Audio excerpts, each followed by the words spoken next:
Hello guys! Magandang gabi sa lahat na nandito sa Saudi Arabia at magandang umaga naman sa Pilipinas. For today's video, magbabahagi ako ng konting kaalaman tungkol sa mga Arabic words. English and Arabic translation. Let's start. Vegetables, khudar. Garlic, thum. Onion, basal. Tomato, tamatim.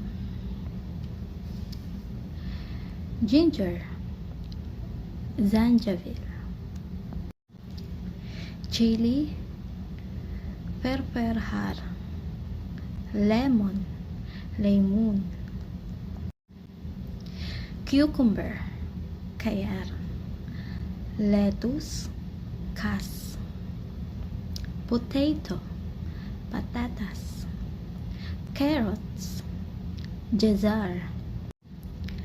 Mint, na'na.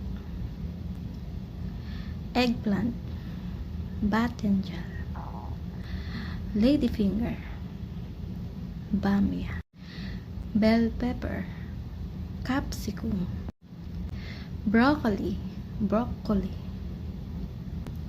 Parsley, baqdonis. Coriander, kuspara. Squash, gara. Para sa mga nagbabalak ng ibang bansa, pag napanood nyo to, may matututunan kayo.